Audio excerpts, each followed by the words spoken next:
ہر تصویر میں ہنستی ہوئی نظر آتی تھی۔ اسکول کی تقریب ہو یا رشتہ داروں کی محفل، اس کے چہرے پر ایک خوبصورت سی مسکراہٹ ضرور ہوتی۔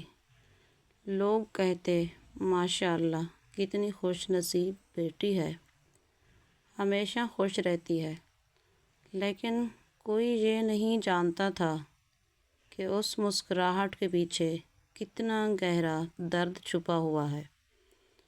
وہ روز صبح سب سے پہلے اٹھتی، ماں کے ساتھ کام میں ہاتھ بٹاتی، چھوٹے بہن بھائیوں کو تیار کرتی اور پھر خود اسکول چلی جاتی۔ راستے میں اس کے خواب اس کے ساتھ چلتے تھے، مگر دل میں ایک خاموش خوف بھی ہوتا تھا، وہ خوف جو کسی سے بیان نہیں کیا جا سکتا۔ اس کے ابو کی آواز اکثر گھر میں سختی سے گونجتی، بات بات پر ڈانٹ، ماں کی آنکھوں میں تھکن اور گھر کے حالات کی تلخی۔ یہ سب اس ننھے دل نے بہت جلد سیکھ لیا تھا۔ وہ جان چکی تھی کہ اگر وہ روئے گی تو ماں مزید کمزور ہو جائے گی، اس لیے اس نے مسکرانا سیکھ لیا۔ اسکول میں جب دوست اپنی خواہشوں کی بات کرتے، وہ خاموشی سے سنتی رہتی۔ اس کے پاس بھی خواب تھے، مگر وہ خواب ہمیشہ بعد میں کے خانے میں ڈال دیے جاتے تھے، کیونکہ گھر کے حالات میں ابھی صرف ذمہ داریاں تھیں۔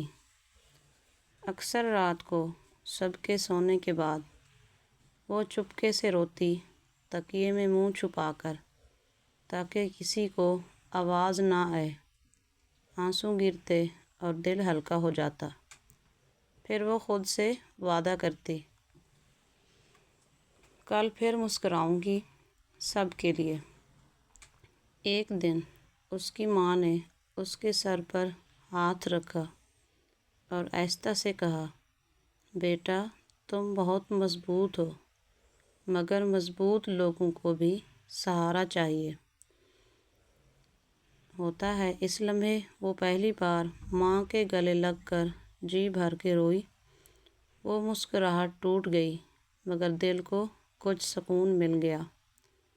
یہ کہانی صرف ایک بیٹی کی نہیں، یہ ہر اس بیٹی کی ہے جو گھر کی خوشی کے لیے اپنے دکھ چھپا لیتی ہے، جو مسکراتی ہے تاکہ کوئی اور نہ ٹوٹے، اور جو خاموشی سے سب کچھ سہہ لیتی ہے۔